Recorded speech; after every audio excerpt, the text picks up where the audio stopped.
आपको पता है कि एलोन मस्क एक बार ना बैंकरप्ट होने वाला था। उसके पीछे का रीज़न था कि उन्होंने सारा पैसा स्पेसएक्स में लगा दिया। उसके जो शुरू के 3 रॉकेट्स थे वो तो हवा में ही 2 रॉकेट्स आई थिंक 2 रॉकेट या 3 रॉकेट हवा में ही खल्लास हो गए थे, खत्म हो गए थे, 2 या 3 शुरू के।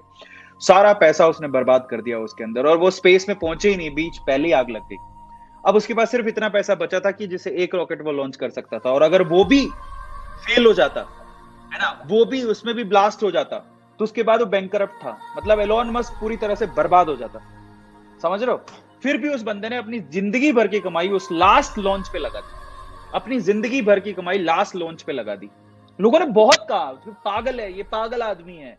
लोग बिलीव नहीं करते थे। पता है, आप उसका एक इंटरव्यू देखना। मतलब इसीलिए कहते हैं कि लोगों के 100 मुंह 100 बातें होती हैं। मतलब ऊपर वाले ने लोगों को मुंह दे दिया है, 32 दांत दिए हैं, तो दिमाग नहीं इस्तेमाल करते हैं कि हमें बोलते टाइम सोचना है। वो सोचते हैं हम ही होशियार हैं, बाकी सारी दुनिया पागल है।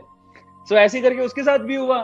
और उसे पता है, दुनिया बोलती थी चलता था उसे, लेकिन है ना, जो उसको वो बहुत मानता था, एक बंदा था, मैं नाम भूल गया हूं, बट वो एलॉन मस्क उसको बहुत मानता था। बहुत बहुत ज्यादा गुरु की तरह मानता था। मतलब ही रिस्पेक्ट हिम अ लॉट।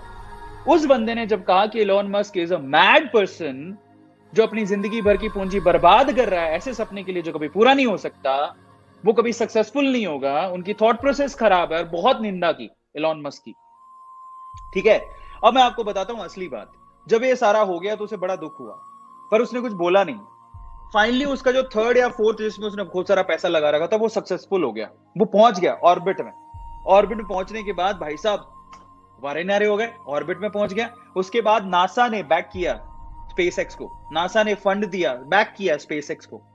तब एलॉन मस्क के इंटरव्यूज आए, और उन इंटरव्यूज में ही वाज लिटरली क्राइंग। वो रो रहे थे, पता है आपको? वो रो रहे थे, और रोते हुए मतलब उनकी आंखों में आंसू था। क्यों पता है? वो रोते रोते ये बोले कि मैं उस बंदे की बात करते हुए कि मैं उस बंदे को अपना आइडल मानता था। आइडल मतलब मैं उन्हें रिस्पेक्ट से देखता था। और क्योंकि ये सवाल इंटरव्यूअर ने पूछा था कि तुम्हारे आइडल ने ऐसा बोल दिया तो तुम्हें कैसा लगा, then he was crying and he was saying कि मैं उन्हें अपना आइडल मानता था, और जब उन्होंने ये बात बोली तो and I was so emotional at that time कि वो ऐसा कह रहे हैं। समझ रहे हो? ये बहुत मायने रखती है।